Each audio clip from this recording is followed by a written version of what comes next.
पन्नगे च सुरेन्द्रे च कौशिके पाद संस्पृशि निर्विशेष मनस्काय श्री वीरस्वामिने नमः। आरहत वाङ्मय में कहा गया है, अपनट्ठा परट्ठा वा कोहा वा जईवा भया हिंस गमन मुसंग बूया नोवि अन्नं वया वै। धर्म एक ऐसा तत्व है जो परम मंगल होता है।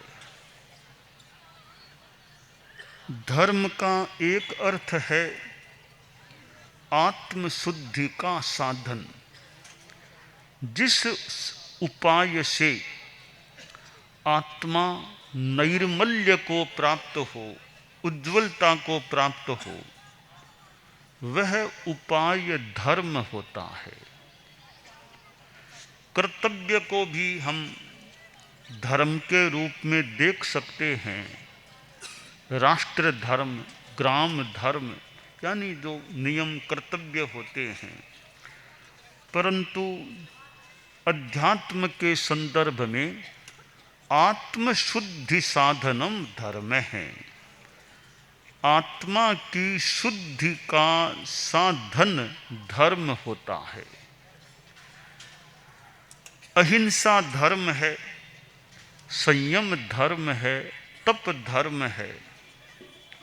हम संक्षेप में आम जनता के लिए सद्भावना, नैतिकता, नशा मुक्ति, ये तीन बातें बताया करते हैं कि सद्भावना, अच्छी भावना, जाति संप्रदाय आदि को लेकर दंगा फसाद, मार काट, हिंसा, हत्या, इसमें नहीं जाना। मैत्री भाव रखना। विचार भेद हो सकता है, आस्था भेद हो सकता है, आस्थेय भेद हो सकता है, श्रद्धेय भेद हो सकता है। यह भेद होने पर भी सद्भावना रखने का प्रयास हो। अपनी अपनी आस्था अलग अलग हो सकती है, सिद्धांत भी अलग अलग हो सकते हैं। सिद्धांत, मान्यता, आस्था, इनका अंतर होने पर भी, अलगाव होने पर भी सबके साथ मैत्री की भावना रखना कि मैं अपनी ओर से फालतू किसी को भी तकलीफ नहीं दूं, किसी के प्रति अमंगल भावना न रखूं, दुर्भावना न रखूं, किसी के प्रति दुर्भावना नहीं रखना और सद्भावना सबके प्रति रखना। और विश्वास कितना करना, कितना नहीं करना, किसका उपयोग कितना करना, कितना नहीं करना, यह विवेक का विषय होता है। तो सद्भावना, नैतिकता, नशा मुक्ति, ये बातें हम जनता में यदा कदा बताया करते हैं। विद्यार्थियों में, लोगों में, गांवों में, नगरों में प्रतिज्ञाएं भी कराया करते हैं। तो धर्म जिससे चेतना शुद्ध बने, आत्मा अच्छी बने, वह धर्म है। तो सद्भावना है, नैतिकता है, संयम है। इन चीज़ों से आदमी की आत्मा शुद्ध बनती है। ईमानदारी अगर आदमी के जीवन में है तो मानना चाहिए कुछ निर्मलता जीवन में है। ईमानदारी के लिए आदमी झूठ से बचे, कपट से बचे, चोरी से बचे। झूठ, कपट और चोरी, इन तीनों से आदमी बचता रहे तो मानना चाहिए उसके जीवन में ईमानदारी का निवास हो रहा है। और जो झूठ कपट चोरी में रचा पचा रहता है तो ईमानदारी में कमी है, बेईमानी ज़्यादा है, बेईमानी है ऐसा भी माना जा सकता है। तो जीवन में ईमानदारी रहे, और ईमानदारी ऐसी चीज़ है किसी भी धर्म को मानने वाला क्यों न हो, धर्म कर्म को न मानने वाला भी क्यों न हो, कोई नास्तिक आदमी भी क्यों न हो, ईमानदारी तो मानो मोटा मोटी सबके लिए कल्याणकारी है, क्षेमंकरी है। अहिंसा है, मोटा मोटी कोई भी धर्म का आदमी का अहिंसा खराब चीज है, और यहाँ तक कि नास्तिक आदमी के लिए भी अहिंसा कल्याणकारी है। तो ईमानदारी, अहिंसा, संयम ये ऐसे तत्व हैं कि मानवता के लिए, मानव के लिए हितकर चीज़ें हो जाती हैं। परम पूज्य आचार्य श्री तुलसी ने जो अनुव्रत की बात आगे बढ़ाई वो कोई जैनों के लिए ही नहीं, जैन अजैन कोई भी हो, कोई भी मैन हो, अनुव्रत को स्वीकार करे और अपने आप को अच्छा इंसान बनाए, अपनी आत्मा को अच्छा बनाए। एक उपासनात्मक धर्म होता है, दूसरा आचरणात्मक धर्म है। उपासना में कोई किसी की पूजा करे, कोई किसी का नाम स्मरण करे, जप करे, वह एक उपासना से जुड़ी हुई चीज है। आचरण का धर्म है, उसमें यह व्यवहार में धर्म रहे कि दुकान में भी धर्म यानी ईमानदारी का संकल्प रहे। अनुव्रत की बात जो गुरुदेव तुलसी ने चलाई, बढ़ाई, अब अनुव्रत कोरा धर्मस्थान का धर्म नहीं है कि धर्मस्थान में जाके आधा घंटा अनुव्रत की साधना कर लो, वो केवल धर्मस्थान के लिए नहीं, वो तो कर्मस्थान का धर्म है कि जहाँ कर्म यानी कार्य करते हो, दुकान में अनुव्रत को रखो, ऑफिस में अनुव्रत को रखो, बाजार में अनुव्रत को रखो, और जहाँ जाओ अनुव्रत को साथ रखो। जैसे चश्मा आदमी कभी कहीं जाए चश्मा साथ रख लें कि पढ़ना पड़े, चश्मा तो फिर भी कभी छोड़ दें पड़ा है, पर अनुव्रत को तो ऐसा नहीं छोड़ दो, अभी बाद में घर आएंगे तब ले लेंगे अनुव्रत को, अभी बाजार जाएं तो अनुव्रत को घर में रख के चले जाएं। अनुव्रत वैसा धर्म नहीं है कि बाजार जाएं तब घर में छोड़ दो, वापस आएंगे तब अनुव्रत को ले लेंगे। अनुव्रत तो कहीं जाओ, बाजार में जाओ, घर में रहो, और कहीं जाओ, विदेश जाओ, देश में रहो, होटल में जाओ, हॉस्टल में जाओ, हॉस्पिटल में जाओ, कहीं जाओ, गृहस्थ के साथ अनुव्रत के नियम यानी अच्छे अच्छे नियम वो जीवन में रहने चाहिए।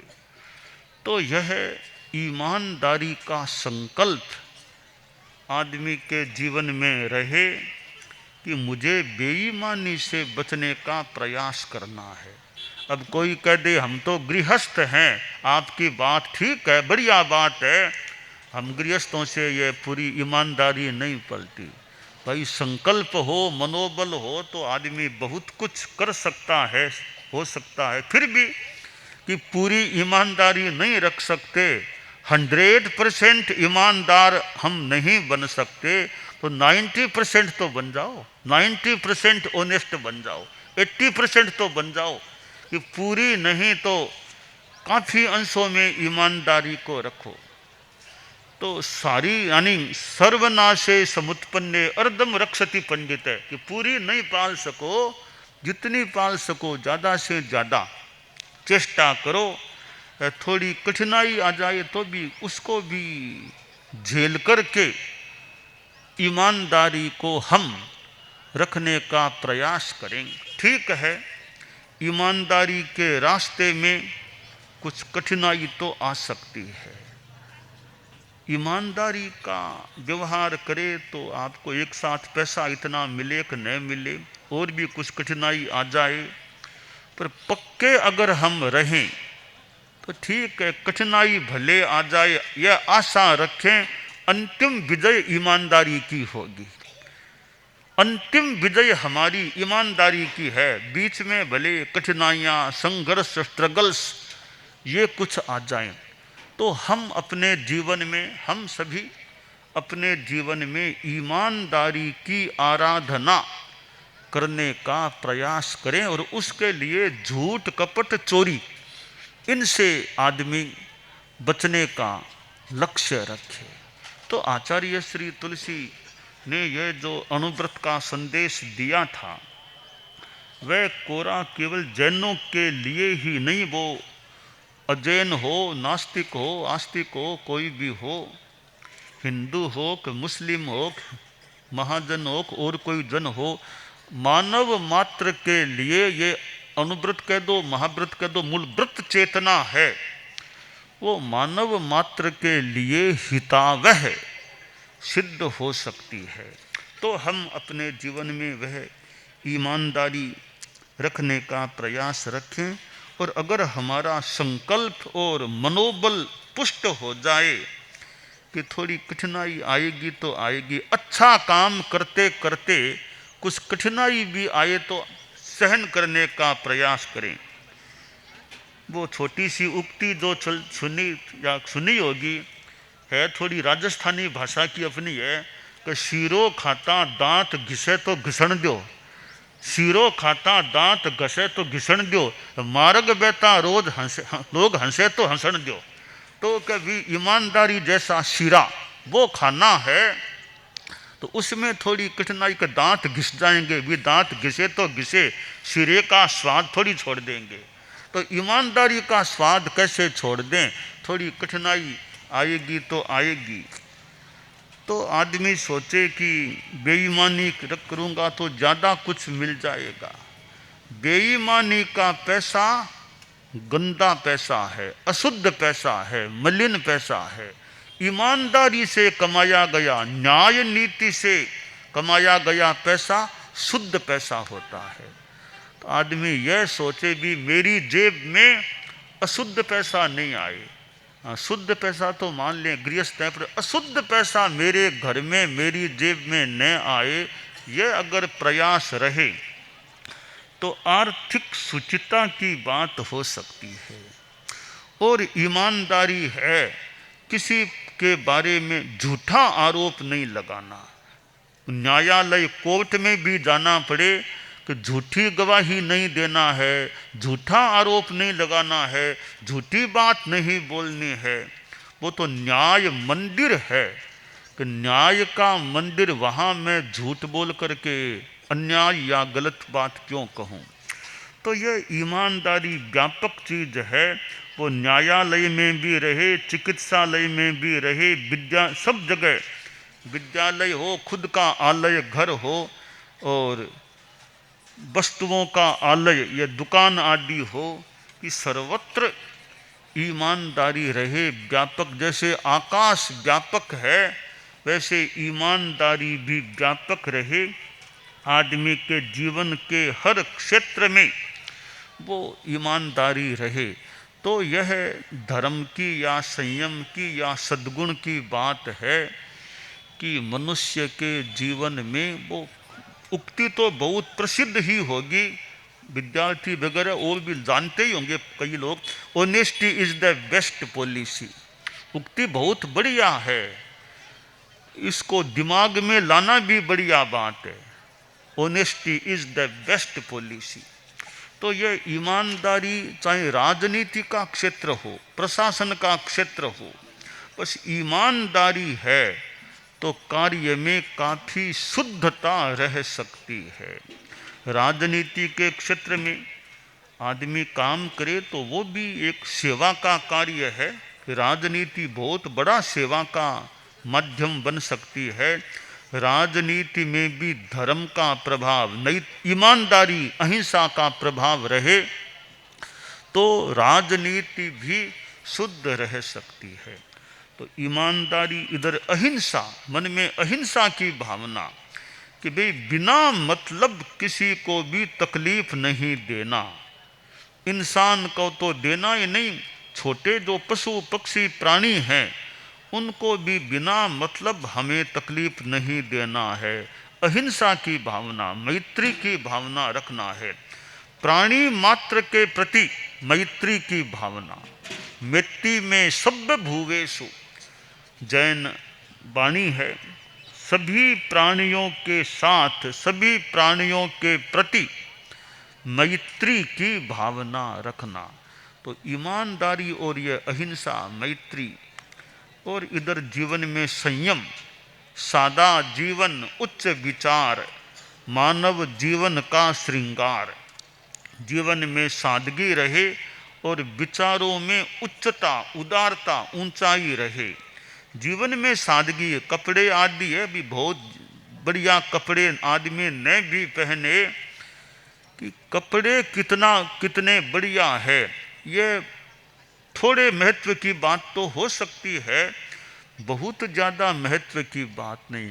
कि गहने कितने बढ़िया पहने हैं, आभूषण कितने पहने, ये थोड़े महत्व की बात तो समाज में, गृहस्थों में मान लें हो सकती है, बहुत ज़्यादा महत्व की बात नहीं है। कि चेहरा कितना बढ़िया है, इसका भी कुछ तो महत्व है, सुंदरता का बहुत ज़्यादा नहीं है। शरीर, चेहरा सुंदर कितना, इसकी अपेक्षा सक्षम है या नहीं, स्वस्थ है या नहीं, यह खास बात है। कि शरीर सुंदरता ज़्यादा न भी हो, शरीर में सक्षमता, स्वस्थता है, वो ज़्यादा महत्व की बात है। कपड़े बहुत बढ़िया न भी हो, आदमी का ज्ञान बढ़िया हो, शिक्षा बढ़िया हो, वो ज़्यादा महत्व की। सामान्य कपड़ों में भी बहुत पढ़ा लिखा ज्ञानी आदमी हो सकता है। और आभूषण कितने पहने, इसकी अपेक्षा सद्गुण जीवन में कितने हैं, इसका ज़्यादा महत्व है। तो हम शरीर की सुंदरता की अपेक्षा, अगर शरीर की सक्षमता और स्वस्थता को, हमारे संत लोग बैठे हैं कि शरीर की, चेहरे की सुंदरता मान लो है न भी हो, पर शरीर की सक्षमता संतों की अच्छी रहे, स्वस्थता रहे। और कपड़े हैं, कपड़े शरीर ढकने के लिए, शरीर की सुरक्षा के लिए है, तो सामान्य कपड़ों से भी शरीर ढका जा सकता है, सामान्य कपड़ों से सुरक्षा हो सकती है। तो बहुत बढ़िया ड्रेस है नहीं, ये कोई खास बात नहीं। ज्ञान अच्छा रहे, विद्या संपन्नता अच्छी रहे, विद्वत्ता रहे, वो ज्ञानवत्ता, विद्वत्ता, उसका ज़्यादा महत्व है। और आभूषण हमारे संतों के तो कौन सा हार पहनते हैं, ये कौन सी अंगूठियाँ इनके अंगुलियों में है, कौन से कुंडल कानों में है, कौन सा हार गले में, तो आभूषण नहीं भी, तो चारित्र भूषण, यह चारित्र का भूषण आ गया, सन्यास का भूषण आ गया। इसके सामने आप वाले गहने बहुत ही छोटे हैं, बहुत ही तुच्छ है। सन्यास, त्याग, संयम के सामने ये गृहस्थों के आपके आभूषण हमें बहुत छोटे, बहुत तुच्छ लगते भी। जीवन में चारित्र, संयम, सन्यास आ जाए, सद्गुण आ जाएं, वे विभूषण बहुत ज़्यादा महत्व के होते हैं। तो शरीर की सुंदरता की अपेक्षा शरीर की सक्षमता, स्वस्थता, कपड़ों की अपेक्षा ज्ञानवत्ता, और आभूषणों की अपेक्षा सद्गुणों का ज़्यादा महत्व और ज़्यादा मूल्य होता है। तो आज हमारा लाडनू में आना हुआ है, और परम पूज्य गुरुदेव तुलसी से जुड़ा हुआ उनकी जन्मस्थली के रूप में लाडनू है, उनकी दीक्षा स्थली के रूप में लाडनू है, उनकी लंबे प्रवास की भूमि के रूप में भी लाडनू जैन विश्व भारती हैं। और इधर हमारे सप्तम आचार्य श्री डालगणी की महाप्रयाण भूमि, ये समाधि स्थल भी है उधर, तो वह भूमि डालगणी से जुड़ी हुई है। तो ऐसी भूमि पर लाडनू में आज हमारा कुछ वर्षों के बाद आना हुआ है। और मुख्य स्थान में तो प्रवेश जैन विश्व भारती में कल के लिए निर्धारित है, वैसे मोटा मोटी आज गांव में यहाँ लाडनू में आना हो गया। और बलडिया जी के आचार्य श्री महाप्रज्ञ जी ने गुरुदेव तुलसी से विदाई ली थी चाड़वास, और उस यात्रा के लिए तो मुझे स्मरण है करीब दोपहर के समय जैन विश्व भारती से प्रस्थान करके भागजी बलिया के वहाँ फिर शाम का रात्रि का प्रवास वहाँ किया था। गुरुदेव तुलसी से विदाई लेकर के भागजी इनके बलिया परिवार के यहाँ पधारे थे। और वो स्थान हम लोग भी गुरुदेव महाप्रज्ञ जी के साथ में आए थे। इस बार भी हमारा गुरुदेव महाप्रज्ञ जी तो जैन विश्व भारती से विदाई लेकर के मानव पधारे थे। हम लोग जैन विश्व भारती में जाने से पहले यहाँ आए हैं, वो थोड़ा उल्टा हो गया। वो तो जैन विश्व भारती से विदाई लेकर गुरुदेव से विदाई लेकर पधारे थे। हम लोग जैन विश्व भारती में जाने के पूर्व यहाँ आना हुआ है। तो बलिया परिवार को यो मौका पहले भी मिल गया। श्री गुलाब जी कोठारी भी आए हुए हैं, राजस्थान पत्रिका से जुड़े हुए हैं। हाँ, कल भी तो गुलाब जी का भी अपना गुरुदेव महाप्रज्ञ जी के और के विचार में और में प्रसारित करने में और में अभी भी वैसे क्रम वैसे यथा व्यवस्था भी चलता है वैसे क्रम। तो लाडनों में आना हुआ और भाग्यश्री भागजी बलिया के यहाँ परिवार में यहाँ मकान में सयातर मान लो यहाँ प्रवास का। और थोड़ा जल्दी आ गए, वरना थोड़ा लेट पहुँचते, कुछ जल्दी कल बहुत निकट आ गए थे तो जल्दी आना हो गया। तो बलिया परिवार में भी हाँ, अच्छे संस्कार धर्म की भावना को और पूरे लाडनू शहर में यहाँ हाँ समुदाय तो वो जुलूस सा ही थोड़ा हो गया था। डॉक्टर साहब घोड़ावत जी के वहाँ होते हुए जुलूस हो गया। और यहाँ आस पास के हाँ अच्छा है। लाडनू तो गुरुदेव तुलसी का लाडनू है, उनका जुड़ा हुआ है।